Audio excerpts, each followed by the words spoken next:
Welcome back, guys.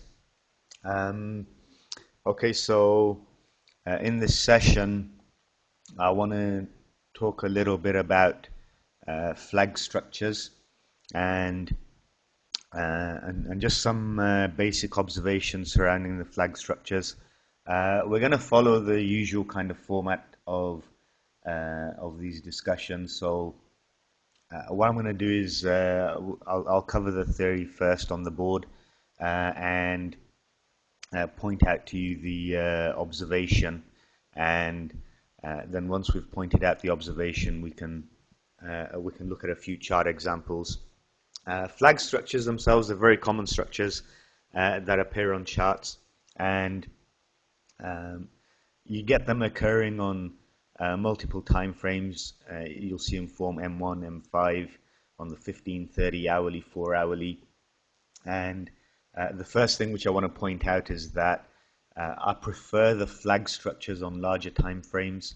I prefer the flag structures on larger time frames because they tend to give you more opportunity to profit, right? So if you have a flag which is forming on a 5 minute time frame, then more than likely what you're going to find is that, for example, that range that the flag forms in might be a 20 pip range. Okay, it might be a 20 pip range, maybe a 30 pip range, but that same structure forming on a hourly chart or on a 4 hour chart might give you a 100 pip range or a 150 pip range. And so if you're playing this, or if you recognize the structure on an hourly or on a 4 hour chart, then the move tends to be a lot more significant, right? And it does allow you to define your risk a lot better. So you're risking a smaller number of pips with potentially a much larger target. Whereas if you're trading it on a smaller time frame, you tend to be risking the same number of, rather than having a larger target, you end up having a smaller target. And so on a smaller time frame, typically you're going to get an R&R of maybe 1 to 1. You end up risking 15 to 20 pips, looking to make 15 to 20. But if you're playing it on an hourly, you may be risking 20, 25, but you're looking to make 80, 100, 150, and to capture a much greater part of the range, right? So I prefer looking at the structure in a larger time frame rather than a smaller time frame. But in terms of the formation, the buyer and seller behavior inside of that flag, they tend to be fairly similar, and um, and and uh, and in terms of visually how the structures look, they tend to look the same, right? So what is a flag? I'm just going to kind of draw the basic. I'm going to draw the basic structure for you. I'm going to demonstrate this to you in a falling market. My eye tends to pick up the flags much better in a falling market than it does in a rising market, uh, uh, uh, uh, but they kind of apply equally, and I'll show you examples of both on the chart later on. But typically, what we're looking for before a flag structure forms is that you want to see a fair bit of momentum, right? And following the momentum, you're going to get a little consolidation, and following that consolidation, you're going to get greater momentum. And the flag structure is about retracement, right? And usually, what it's identifying in terms of buyer and seller behavior is that uh, you have people exiting the trades, and then you're getting small retrace, and people are getting back into the trade in the direction of the trend, and so on. But usually, what you find in terms of the price behavior is uh, uh, is you get your pullbacks, and and the price starts ranging, but every pullback seems to be getting deeper, right? And um, what that allows you to do is to draw a trend line under the price action.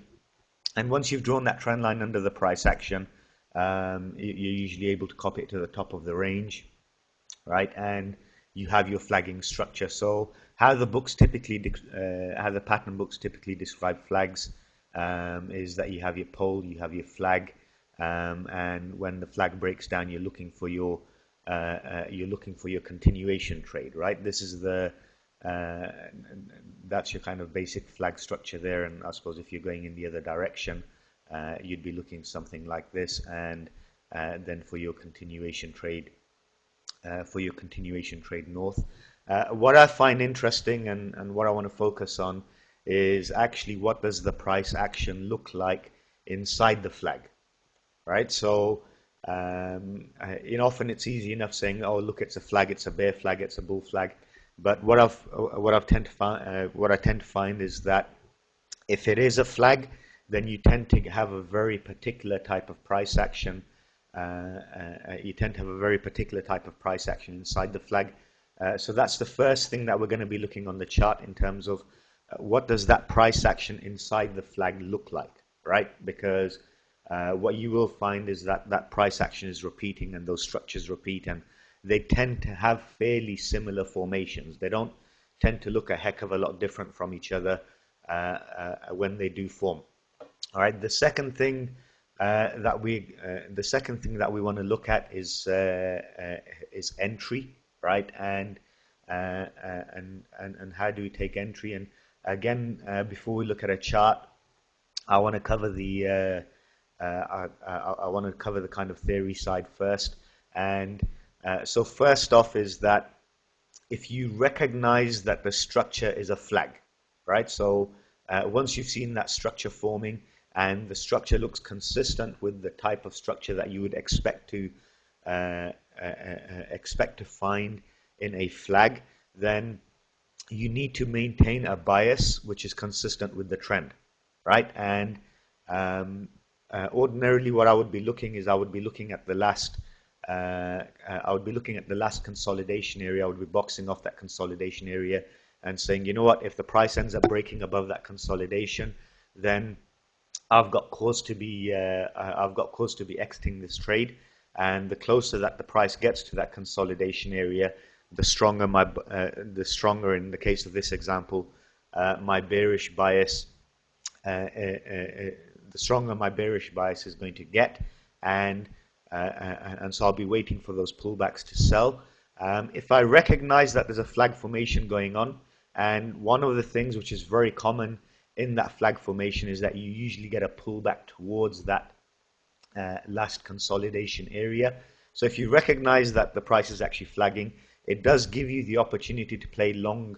It does give you opportunity to play long scalping trades as well. But you need to keep a very clear perspective in your mind that you're not looking to ride that trade for hundreds and hundreds and thousands of pips. Rather, it does have a limited price objective toward the upside, and you would keep on taking your profits consistently and waiting for that, just waiting for that structure as a whole to play out. So it does give long scalping opportunities, but the net bias has to remain with the trend, and the trend will be defined by the direction of the momentum preceding that flag formation. So in this case, we can see, or in this example, we're clearly showing a bearish momentum, and we would keep the net bias in that direction. Now, if you've recognized that it is a flag formation, right, then you can be selling anytime the price is, you can be selling any of those rallies as the price approaches the previous consolidation area with your stops above that consolidation area. And so if the price were to break above there, you're wrong, right? But what will happen at some point is that you'll see the price break back into the general body of the flag. And actually, what we're looking for is for the flag to break down, right? And I think a little bit of this discussion and a little bit of this presentation is actually going to be loaded because of one of the charts which I'm going to show you, which seems to be actually playing out right now. And I'm going to discuss some of the nuances, but the main issue is that we're actually looking for the price to break down from that flag. and we're looking for a continuation. We're looking for a continuation trade out of it. When that flag breaks down, you have two targets, because flags breaking can fake out, right? This is something, again, very important to understand. You get a flag, the flag breaks, but it's a fake out, and the result of the fake out is, in this example, you get a thrust back north, and it would be acting as a bear trap, catching a lot of people out. So when you have a flag, there's actually two targets. The first target becomes the base, becomes the base of the pole, or the head of the pole, and so that is the first area that you would be looking for price to be reaching.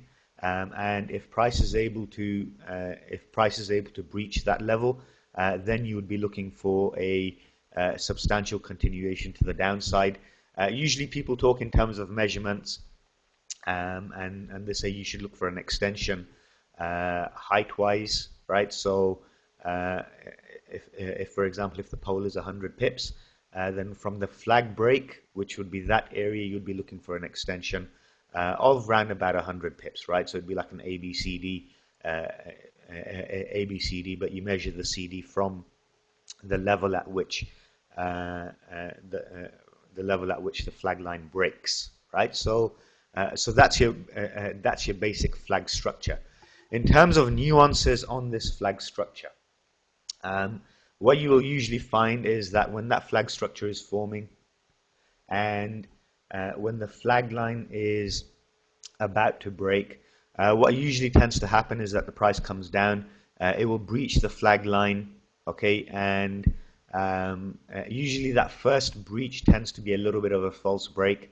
The price will break back above, and when I usually see that structure, I get a little bit excited, because in my mind I'm usually left thinking, you know what, the sellers, they were testing the waters, and it's a little bit like dipping your toe in the water and just finding out if it's the right temperature before you jump in the pool or stand in the shower, or whatever instance you dip your toes in the water, in wherever that analogy applies. But it's a very similar kind of thing going on, right? So what you find is that the sellers have gone in, they've gone and tested the waters down there, and then you're getting a pullback. And then if you see price breaking down again, what that allows you to do, and this is important from a trading perspective, because this theory and this trading, and when it comes to trading, what we're trying to do is define risk, and what that does allow you to do is to place a stop above the high which is established, and the price is now again below the flag line, and so you're saying, okay, this time I'm looking for a follow through, right? And so you're looking for a follow through to the first target, and if the price is able to break the first target, you're looking for quite a substantial follow through to complete that ABCD extension in terms of reaching a pip target. All right, so that's your basic flag structure, and so, like I said, we want to take a look at what it looks like inside the flag. That's going to be quite important, right? And then as well, we want to understand some of the nuances. That's very important. And so this is the first issue. Yeah, so it's the flag itself. What I'm going to do is I'm just going to take a quick capture of this and post that to you. You can put that in your pattern books or in your recycle bin. It just depends what kind of mood you're in, right? But that's the screen capture right now. Now the second thing which I want to talk about the flag, and this is something which I find actually way more interesting than I find it way more interesting than the flag structure itself, right? And way more interesting than trading the flag itself. But if you have, for example, a flag formation, and you're able to kind of mark that off, okay? What I find really interesting is that if you've had the price come down and flag, um, and the price breaks down. Usually the angle of the flag line is a very significant angle.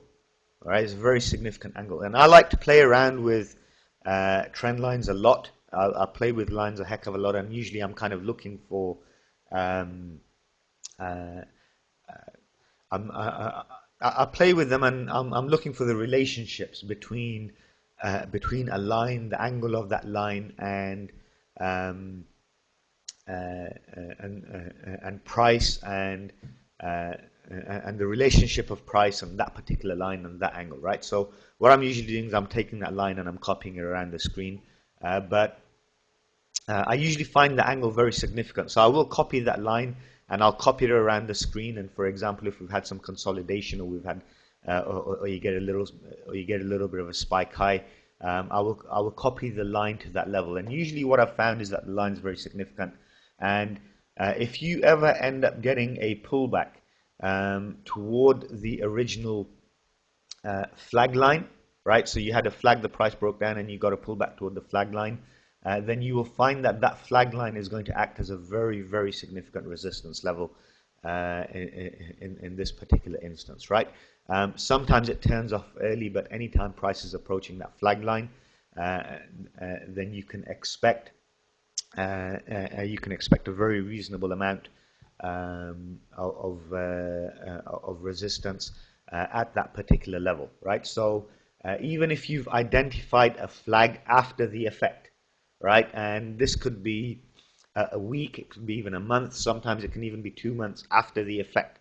So a flag formed, you've seen the price break down, you need to be alerted to that structure, and it usually helps to mark the flag line on the chart, particularly if you can see visually that price is pulling back towards the area, because you can be fairly guaranteed that you're going to get a resistance at that level, right? And you know, I never use this word guaranteed lightly, right? It's as about as close to deadly as you're going to get, right? So these flag lines are very important, and you should always be aware of those structures and always be aware of the flag line.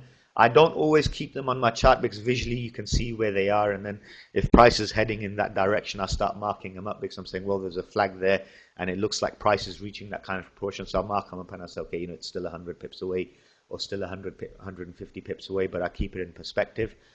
Sometimes they can be traded as targets, but I like playing the pullback toward those flag lines. And I mean, you can see it's not your traditional trend line break and retest, because the line is heading in the opposite direction. But if that line is based on a flag, then it's going to be a very, very significant line. Okay, turning towards the charts. So I'm just going to pull out a few examples for you.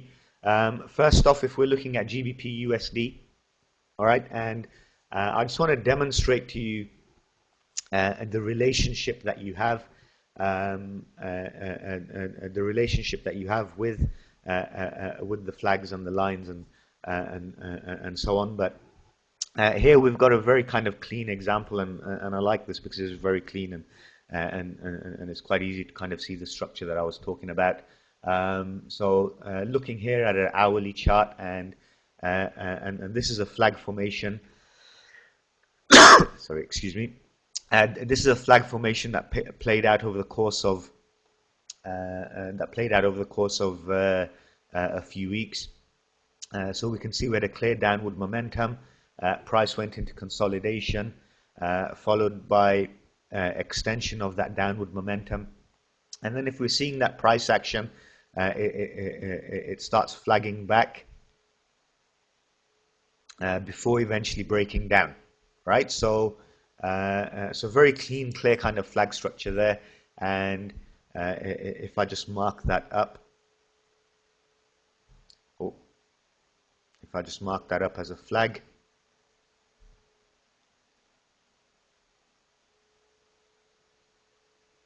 you can see how that structure ended up playing out, right? So when I see price moving like that, right, and it becomes very, very kind of easy to recognize, and as well you have that consolidation area, All right, so you're getting what looks like a pullback channel, right? So it's just the price has been falling, but now you got price channeling upwards. That's effectively what it looks like on screen. And if I drop down a time frame, it should become a little bit easier to see. What I'm going to do is I just want to mark up the actual flag line on this, right? And I want to mark up two lines representing the flag. This is the first line, and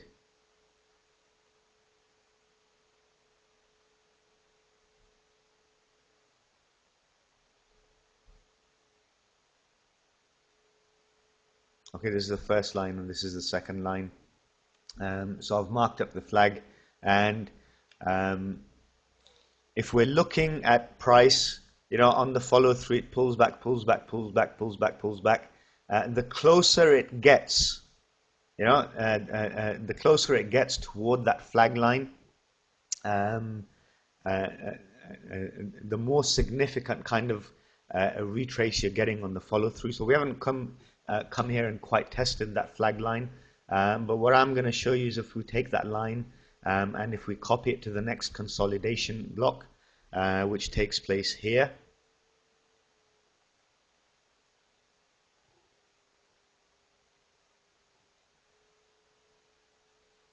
So you can see we had a little swing there, right? So we just copied the line to the top of that swing. That starts getting a little bit more interesting now, doesn't it? Right? Just starts getting just that little bit more interesting. Like I said, the angle of this line is it really never ceases to amaze me. But you could copy that line all over the place, and what you'll find is so the line was drawn here, right? And you've got the same line, you've got the same angle line which is holding the price as the price retraces, and then you start getting a retrace on the or you start getting a breakdown on the break of that line, right? So the angle of that line always seems to amaze me, right? That you can copy it around different parts of your screen and you'll always find the angle which you've taken off of a flag line as being very, very significant, right? But a nice clean example of a flag here on GBP USD. And just one of the nuances which I wanted to mention is that usually inside of that flag structure, you tend to get what happens is you tend to get 3 pullbacks, right? So it's like 1, 2, 3, right, before the flag breaks down, and that's something which is quite important. It's quite consistent. You'll notice it within the frame of that flag structure. Okay. All right, just going to turn towards another example, Euro USD. Right, we have a couple of examples on Euro USD. So, okay, the first one that we're going to look at is the flagging structure which we have here. And again, what you're looking at is the price breaking down, going into consolidation, and breaking down again. The consolidation marks the marks like the resistance block. So if the price were to break above that consolidation, you would consider that the overall price structure has changed. And in terms of our flag line, again here, very, very kind of clean flag line. Okay, and again you can see the kind of erratic break that you had above the flag, right? So you've had 1, 2, 3, and then the price breaks down, but this flag line being key. And if you're looking, what happens is the price breaks down, again pulls back towards that flag line, and you're getting your extension, right? So so again, very interesting kind of formation. When you see that flag breaking down, the pullback towards the flag line tends to be quite significant. Sometimes you'll have that happen straight away, like in the example here. Sometimes it could happen after a long time, like the example that we had on GBP USD.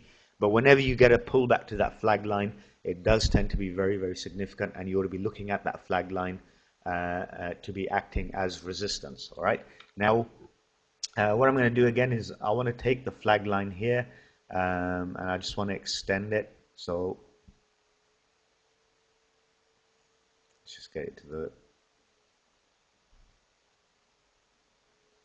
let's just get it kind of exact here, and I'm going to take a second line as well, just based off of this flag to where the price pulled back.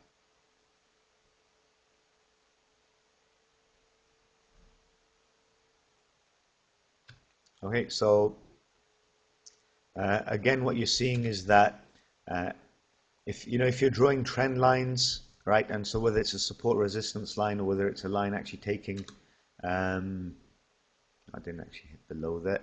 There we go. All right, so it tends to be a very, very significant line, right? And so once you've had a flag breakdown and you're getting a pullback towards that flag line, you ought to get just a little bit excited, right? Because it's going to be giving you a trading opportunity. And the closer that the price gets to that flag line, the more likely it is. In this example, we've used it.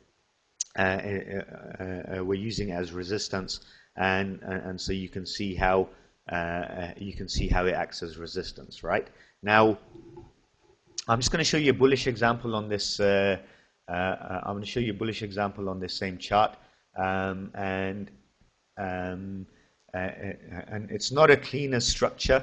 So I like them when they're like this, right? Where it's very kind of clear.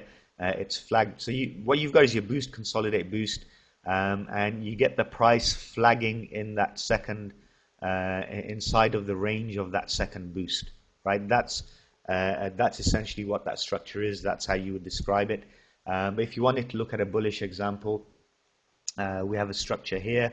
We have a structure here which flagged. Right, and again, you can see that when the price broke through that flag pullback, it was able to give quite a. I'm just going to zoom in so that you can see that a little bit more cleanly, and maybe just. All right, so what we had in terms of structure was that we had the price break. You had a little consolidation, and the price broke higher, right, and it's not as clean here. Sometimes you are going to get these kind of messy structures, but if you're looking at the overall price structure in that second, inside that second boost stage, you get that flag line forming, and eventually the price broke through. When the price pulled back, you did get a significant bounce the first time. We had an overthrow here, but if you were using that line to establish bias, you'd get back in once that overthrow had completed. And you end up with a significant push north until eventually we retested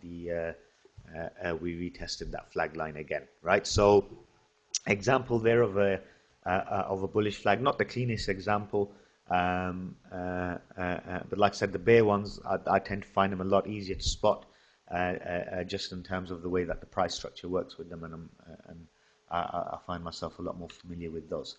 Okay, I want to turn towards Euro GBP. Euro GBP, we've been looking at this pair now, and we've been actively trading this pair pretty much the whole of the year.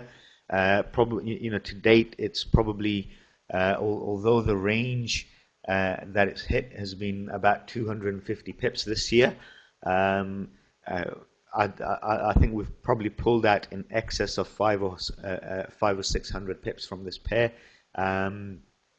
Going back all the way to around about the 9th of January, right? But I just want to show you the structure which is forming on Euro GBP, and that structure is quite exciting. Whether we're gonna see a flag breakdown or whether we're gonna see a false break, still remains to be seen. Although my money is actually on seeing this breakdown, and I'm still in the mode of selling rallies on Euro GBP, and I'm going to show you why in a while. But here's the kind of overall structure that we have.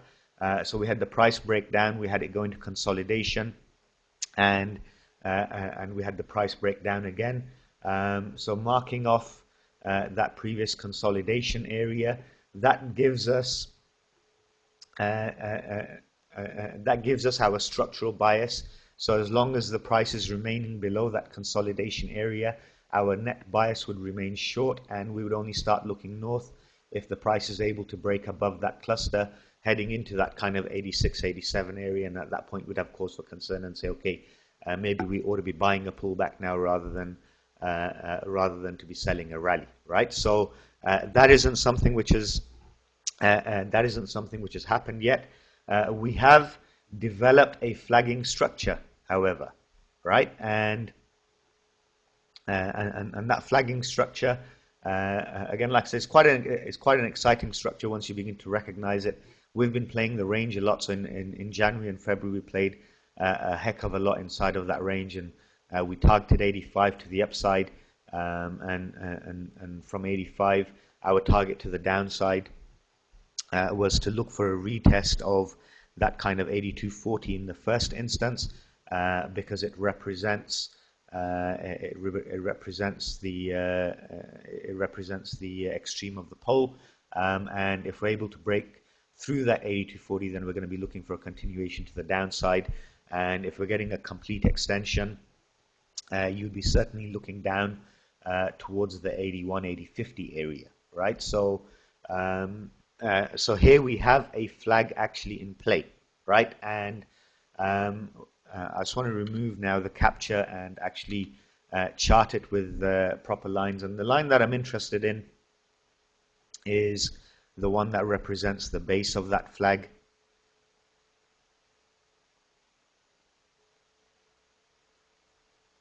Okay, and if we're looking at the overall price structure now, as I mentioned previously, you are going to get that instance where the sellers are going to test the waters below the flag line, and this is exactly what's been happening on Euro GBP, right? So they've tested the waters below the flag line. Now we have a couple of options here, right? We have a couple of options here, and there's a couple of ways to play it, right? So you could wait for some kind of rally to take place, right? And it's entirely possible we could go for another kind of retest of that kind of 84.20 area, right? And I wouldn't entirely write it off. In fact, sorry, I've just noticed something, and I want to mark it on my chart. So we've had a little bit of a flag break here as well, right? So, okay, we've got a smaller flag inside of a bigger flag, but it's okay, right? It's worth marking that level. Okay, so how we would play this is that you could allow it to rally, and any kind of rally you could do blind sellings. Selling blind, looking for the most recent kind of resistance area to hold. So in the first instance, we'd be looking around the 84.40 level for a stop, and then after that, we'd be looking at about the 85.30 level for a stop if the price were to break higher than that. Or you could wait, right? And you could wait, do nothing, but what we'd be waiting for is for the price to break back down and break back under that flag area again. Right, and so if we see the price break under the flag area, whatever the high is, where the price, where that momentum began from, right, and if there's some structure in there that allows us to define risk better, we would do that. But if the price breaks below the flag line again, particularly if it breaks and you see consolidation beneath that flag line, that will give you a very good risk-defined entry to be taking that short and trading that flag, right? So that is the style in which you would take that entry.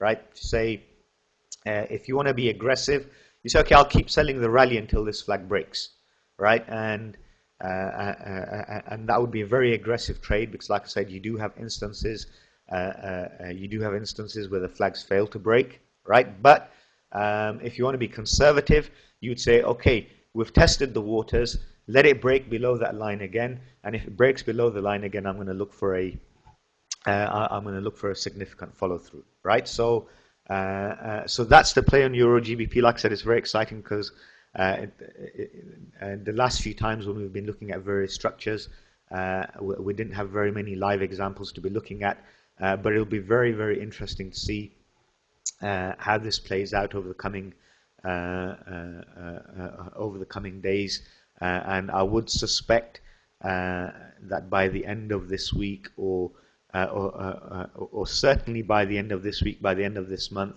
I would be looking for that 82.40 to be retested at least, right? I would be very, very surprised if that price area were not to be retested, and if that structure there became a trap for the sellers. If it became a bear trap, I would be very, very surprised at that, right? So I'm looking for the price to break down now.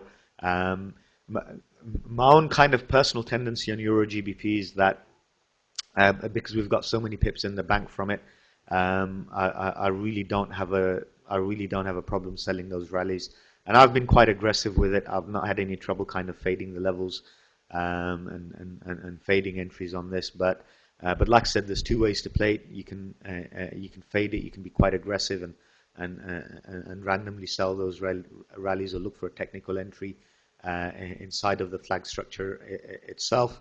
Or if you want to be a bit more conservative, you just wait for it to break down, and once it's broken, then you're looking for a continuation trade. Okay, John. So it's a flag like a BCB, but boost, pullback, channel, flag, then boost. Yep, that's right. Yeah, so that's exactly the structure. And you know, it's like I said, you know, regardless of the time frame that you're looking at, regardless of the time over which it plays out, right, as well, you tend to see that same similar structure.